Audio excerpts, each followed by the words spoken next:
글로벌 증시 마감 시황 전해드리겠습니다. 미국의 3대 지수, 이날은 모두 다 상승하면서 기분 좋게 마무리가 됐습니다. 계속해서 등락을 하고 있는 흐름이었고요.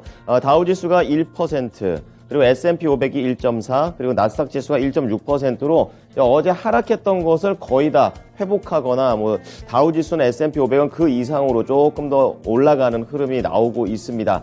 다시 한번 다우지수 34,000선 회복했고요.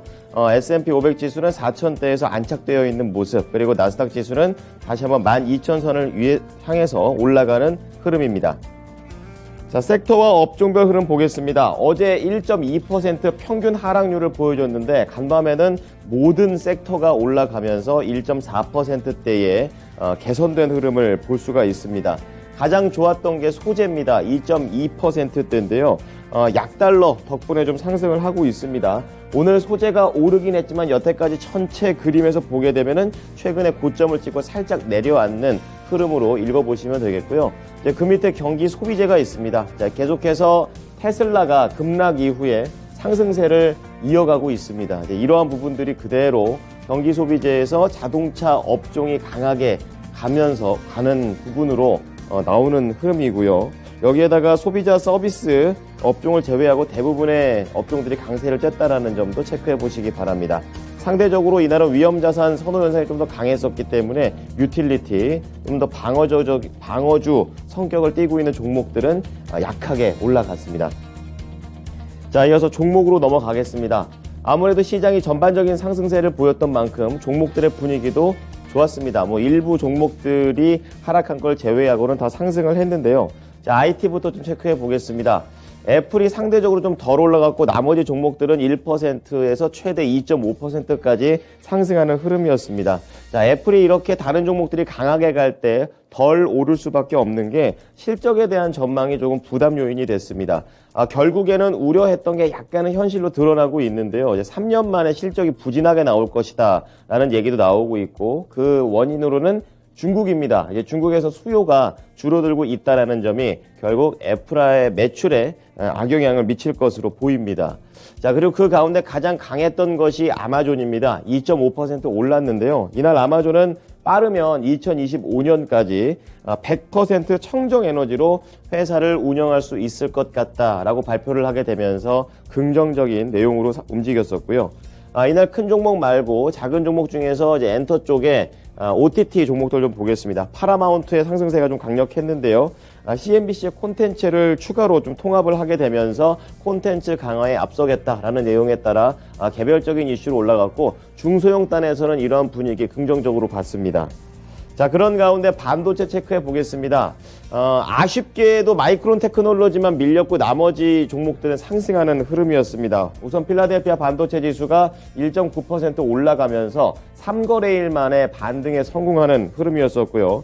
마이크론이 이렇게 밀렸던 것은 우리나라 삼성전자 영향을 받았습니다. 어제 삼성전자가 이제 컨퍼런스 콜에서 얘기를 했던 게 그대로 영향을 미치는 건데요. 매출이 이제 D램이라든지 메모리 반도체에서 부진함에도 불구하고 투자를 계속 이어가겠다. 결국에는 공급이 계속 늘어난다라는 것을 부담 요인으로 경쟁자는 받아들였습니다. 그렇게 되면서 2.2% 하락을 했고요. 장비 쪽에서는 램 리서치가 시티은행에서 이 앞으로에 대한 전망을 긍정적으로 호평을 했다는 것을 받아들이면서 4.4%나 상승을 했습니다. 그래서 오늘은 장비 업종이 조금 더 강하게 움직인 반도체입니다. 자, 다음은 자동차 좀 체크해 보겠습니다. 테슬라 최근에 상승세 계속 잘 이어가고 있는 그런 모습이고요. 이날은 GM 쪽에서 긍정적인 내용이 나왔습니다. 전년 대비 마진이 줄었음에도 불구하고 시장의 예상치를 상회하는 긍정적인 경제 발표가 좀 나왔습니다. 실적 발표가 잘 나왔다라는 점, 결국 포드, 테슬라, 업황에 대한 부담감을 약간은 줄여주는 모습이었습니다. 잠시 후 미국 증시 연결해서 자세한 내용들 알아보겠습니다. 자, 그런 가운데 시장에서 오늘은 헬스케어도 올라가는 좋은 모습을 보여줬습니다. 그 가운데서도 건강보험과 관련된 종목들이 강했었고, 대장주인 유나이티드 헬스케어가 2.7%로 다른 종목들을 견인하는 흐름이었습니다. 시장에서 이 유나이티드 헬스케어가 갖고 있는 부채가 있지만 굉장히 잘 효율적으로 움직이고 있다. 그러니까 부채는 있지만 그거를 상쇄할 수 있는 잉여 흐름도 잘 나오고 있다는 점을 긍정적으로 평가했습니다. 이제 그렇게 되면서 유나이티드 헬스케어 2.7, 시에나도 2%, CVS 헬스도 1.3%대의 상승 흐름을 보여줬습니다. 자, 마지막으로는 실적으로 묶어볼 수가 있겠는데요. 소비재 쪽에서는 맥도날드, 그리고 산업재 쪽에서는 UPS, 그리고 마지막으로 정유 쪽에서는 PSX 티커를 쓰고 있는 필립스 66이라는 그런 정유 관련된 회사가 되겠습니다.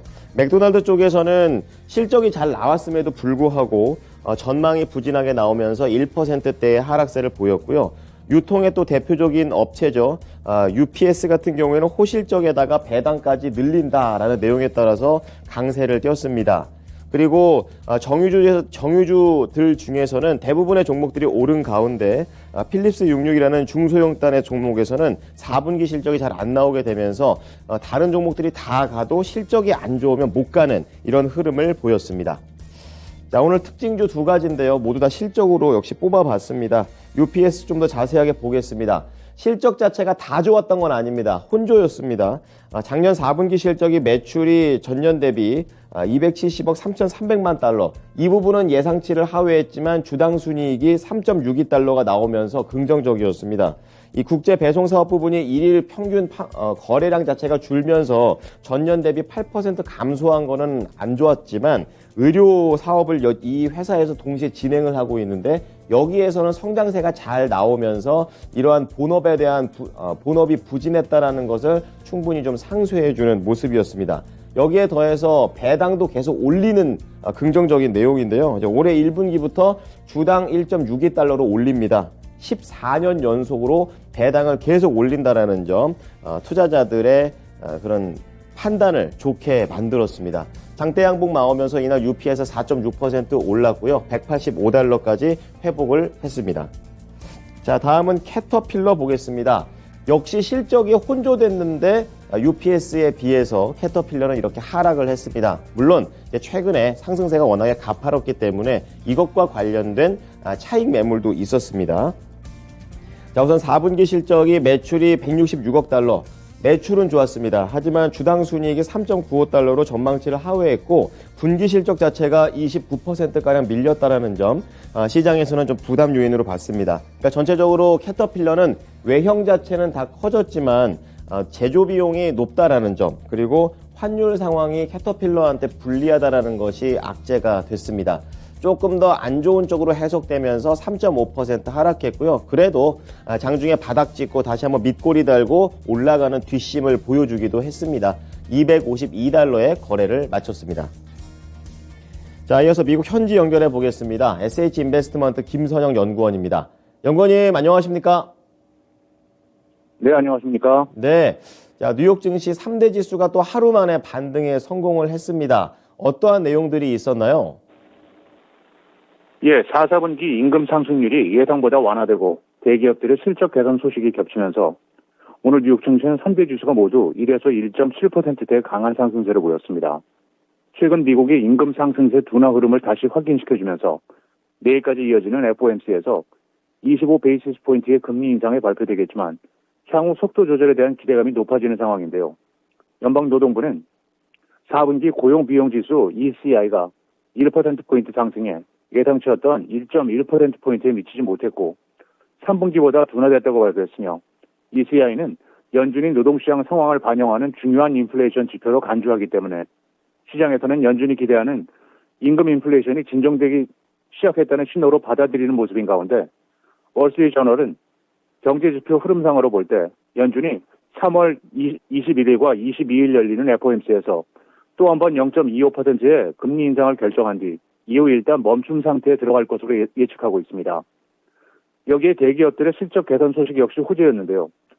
대형 석유업체 엑슨모빌이 창사 이래 최대인 무려 560억 달러의 순이익을 거뒀다는 뉴스로 2% 상승하면서 동종업체들을 끌어올렸고 미국 경제 상황을 가장 잘 반영한다는 물류업체 UPS 역시 호실적을 내놓으면서 4.7% 상승하며 미국 경기의 위축 우려를 다소 감소시킨 하루였습니다. 네. 자, 경기 위축에 대한 걱정을 줄여줬던 하루다 이렇게 말씀을 해주셨습니다. 자, 다음 이슈 들어가 보겠는데요. 첫 번째 이슈는 미중 갈등과 관련된 내용이 되겠습니다. 트럼프 행정부 때보다 조금 더 강력한 느낌이 들기도 했었는데요. 이 중국 화웨이와의 기싸움이 상당히 팽팽합니다. 어떤 내용인가요? 예, 그렇습니다. 조 바이든 미국 행정부가 중국 스마트폰과 통신장비 업체인 화웨이에 대한 미국 기업들의 수출 면허 발급을 중단했다고 파이낸셜 타임스가 보도했습니다. 중국 기술업체들에 대한 미국의 첨단 제품 수출을 정부 허가를 받아 진행토록 했지만 이번에는 화웨이에 대해 아예 그 가능성을 막아버린 건데요. 지난주 첨단 반도체 장비 대중 수출 규제 일본과 네덜란드를 동맹으로 참여시킨 미국이 대중 수출 규제를 강화하겠다는 확실한 신호를 보낸 것이라고 시장은 해석하고 있습니다. 언론에 따르면 상무부는 일부 업체들이 더 이상 미국 기술에 화웨이 수출을 허가하지 않겠다는 입장을 전달했고 미국 안보 당국자들은 화웨이가 중국 군부에게 첨단 제품을 공급할 뿐만 아니라 스파이 활동도 돕고 있다고 믿고 있는데요. 화웨이 수출 규제는 도널드 트럼프 전 행정부 시절에 시작됐고 그동안은 수출 면허를 통해 일부 업체들이 5G 이동통신 네트워크 관련 제품을 제외한 것들을 수출할 수 있도록 해왔지만 바이든 행정부는 상무부 산업서비스국장인 앨런 에스트베스의 주도로 미국이 수출 규제와 같은 추가 규제에 나서야 할지를 놓고 대중정책의 검토를 진행해 온 바 있습니다. 네. 자, 다음은 그동안 계속 세계 경제 전망을 조금 부정적으로 내다봤었던 IMF의 소식입니다. 경제 전망에 대한 업데이트가 나왔는데요. 내용 어땠습니까? 예, 그렇습니다. 국제통화기금 IMF가 지난해 3번 연속 경기 전망을 하향 조정했지만 1년 만에 처음으로 전망을 소폭 상향 조정했다는 소식입니다. IMF는 탄력적인 미국의 지출과 중국의 재개방 수요로 인해 올해 전 세계 GDP 성장이 지난 10월에 예측한 2.7%보다 0.2포인트 높아진 2.9%로 성장할 것으로 전망하면서 이것은 2022년 3.4% 증가보다는 둔화된 것이지만 2024년부터는 다시 3.1%로 회복될 것이라고 전망했습니다.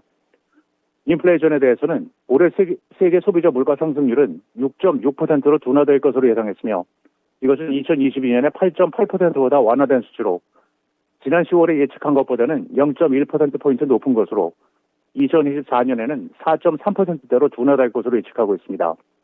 한편 IMF는 선진국의 2023년 성장 전망을 작년 10월에 1.1에서 0.1포인트 상향 조정한 1.2%로 전망했으며 영국은 0.6%의 마이너스 성장을 할 것으로 전망됐고 미국은 실업률 상승 가능성에도 불구하고 경기 침체를 피할 가능성이 높다면서 내수 회복에 힘입어 당초 예상보다 0.4%포인트가 높은 1.4%의 성장을 기대했으며 신흥시장과 개발도상국들은 올해 4% 성장할 것으로 예상했고 중국과 인도가 올해 세계 경제 성장의 약 절반을 차지할 것으로 예측했습니다.